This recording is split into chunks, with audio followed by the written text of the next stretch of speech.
قابل ستکریم حضرات ناظرین گرامی، السلام علیکم ورحمۃ اللہ وبرکاتہ۔ جیسے ہی مسلمان کسی عظیم الشان کام کو دل سے انجام دیتے ہیں تو کچھ نام نہاد مسلمان کے کمنٹس شروع ہو جاتے ہیں۔ حج کا موقع آتا ہے تو اس موقع سے شروع ہو جاتے ہیں، قربانی کا موقع آتا ہے تو قربانی کے موقع سے شروع ہو جاتے ہیں۔ گویا کہ ان کو ایک قسم کی کھجلی ہونے لگتی ہے کہ مسلمان اللہ کے نام سے اتنا کیسے پرجوش نظر آ رہا ہے۔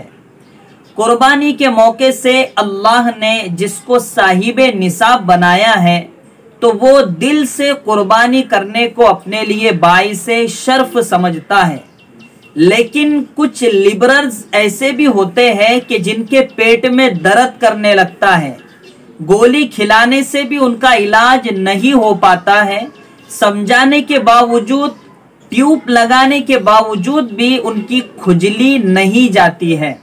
وہ یہ کہنا چاہتے ہیں کہ قربانی کرنے سے بہتر تو یہ ہے کہ کسی غریب کو وہ رقم دے دو، قربانی کرنے سے بہتر یہ ہے کہ راشن کی کٹس تقسیم کر دو۔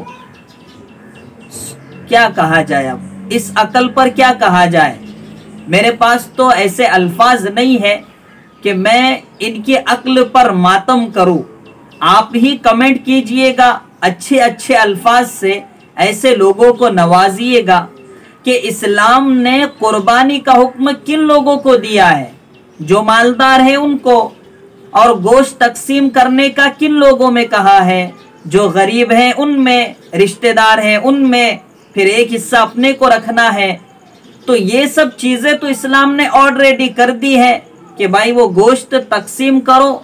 اچھی بات ہے تقسیم کرنا، یعنی یہ کہ پورا رکھ لے ہوئے تو کوئی حرام تو نہیں، لیکن ترغیب دی گئی ہے تقسیم کرنے کی۔ تو یہاں تو اسلام نے آلریڈی وہ حکم دے دیا ہے کہ غریبوں کو بانٹا جائے، ان کو فائدہ پہنچایا جائے۔ اب ان نااہلوں کو اور میرا جسم میری مرضی کا نعرہ لگانے والوں کو کون سمجھائے گا کہ اسلام نے آپ سے زیادہ غریبوں کا خیال رکھا ہے؟ بلکہ آپ تو کیا پتا کہ آپ کا موبائل اتنا مہنگا ہوگا، لیکن آپ کو کہا جائے اس کو بیچ کر غریبوں کو دو، آپ کا گھر بیچ کر جھوپڑی میں رہو، غریبوں کو بانٹ دو پیسہ، گاڑی بیچ کر غریبوں کو بانٹ دو پیسہ۔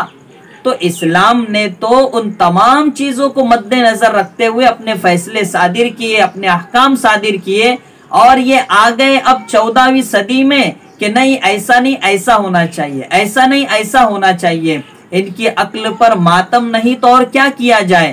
تو ناظرین، یہ بہت بڑا فتنہ ہے جو عام دنوں میں، آئے دنوں میں ہمارے سامنے رونما ہوتے رہتا ہے، اور اس فتنے کا نام ہم نے رکھا ہے میرا جسم میرا مرضی۔ ناظرین، آپ سمجھ ہی گئے ہوں گے کہ یہ ایسے مسلمان صرف نام کے مسلمان ہوتے ہیں، کام ان کا اسلام میں کچھ بھی نہیں ہوتا ہے، اور یہ اسلام سے خارج بھی ہو چکے ہوتے ہیں اور ان کو پتہ بھی نہیں ہوتا ہے۔ اللہ ہم سب کی حفاظت فرمائے اور قربانی اپنے وسعت کے مطابق ہمیں کرنے کی توفیق عطا فرمائے۔